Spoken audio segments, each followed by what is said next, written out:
You're tired of being left out in the dark, fumbling around, not knowing what's going on and what's out there waiting for you? I may have the solution for you. This is the Urban Sentinel, and let's get into it. Solar sensor light, that is what this video is about. And this video is brought to you by ZALAP.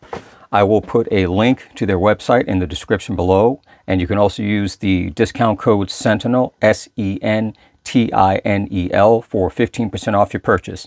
All right, now let's get started.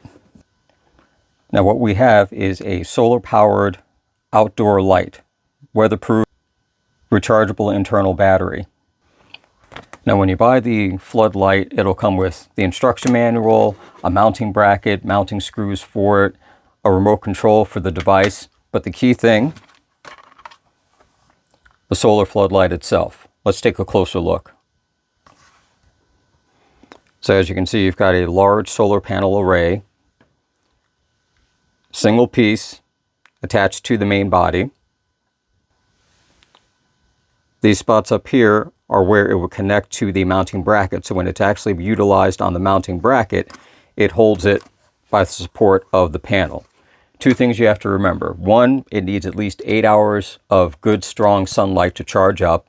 And then two, wherever you place it, you have to remember that if the area that you put it in doesn't get enough sufficient light during the day, the light is going to get dimmer and dimmer and weaker because the battery is not getting recharged through the solar panel. So you need to take that into account.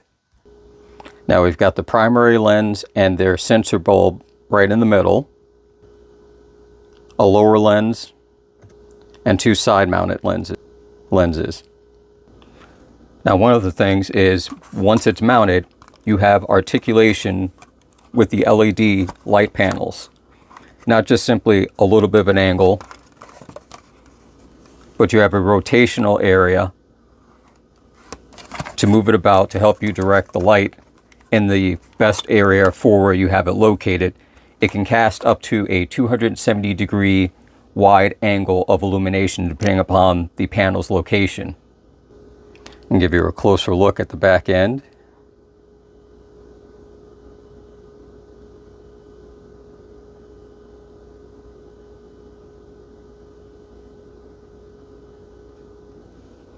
Now the sensor is twofold. One, light detection. So when there's ample or ambient light outside, it's not going to activate. It basically detects sufficient amount of light and the illumination panels stay off. Also, there's a motion sensor within it that is keyed off primarily through infrared. And this way, leaves blowing, things like that, don't set it off. You walk by it, dog walks by it, something of that nature, then it'll activate the panel.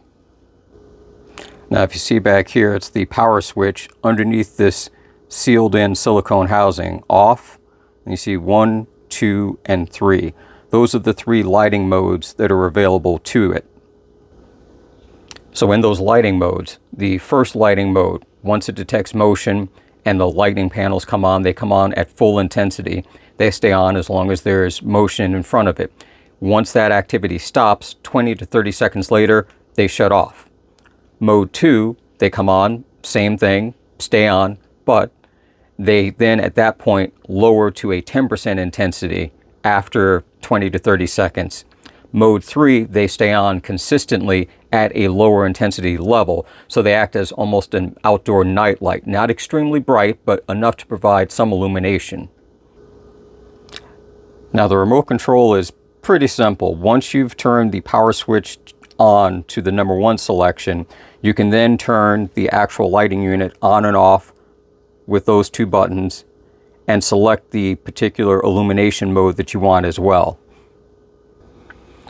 The sensor range for detecting motion, I've found it's at about 25 feet.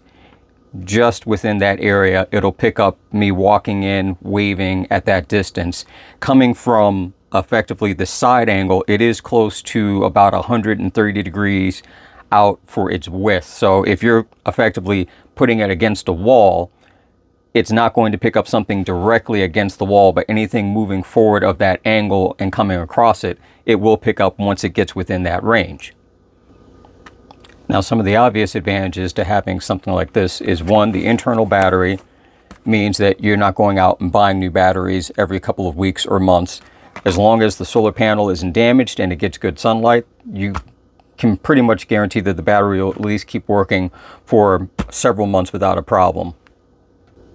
Being able to configure the lighting panels at various positions and angles in many cases can help eliminate shadows and certain dead spots within your yard or inside a structure that you may have it set up. If you've got skylighting, things like that coming through the top, you can still get internal light, and you may have this set up in a hallway or on a beam or a post. You may decide to use this, at an entry point to a doorway, garage area, or along a driveway, mounting it on a tree, things like that. It usually is best effective, as I said before, as long as it can get good regular sunlight for several hours to keep the battery charged, you won't have a problem. Now, you can see right there, I already put the mounting bracket on. Nice and stable up against the surface. We'll give it a little test. All right, floodlight is off, and now I'll go and activate it. We'll see what it looks like when it comes on.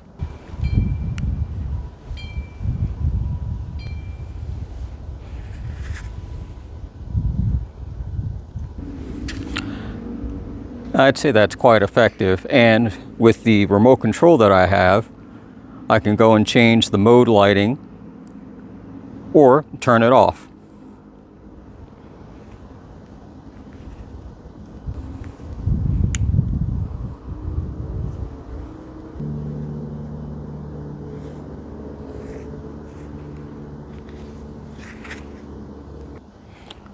So, again, link in the description. Go to the website, check it out.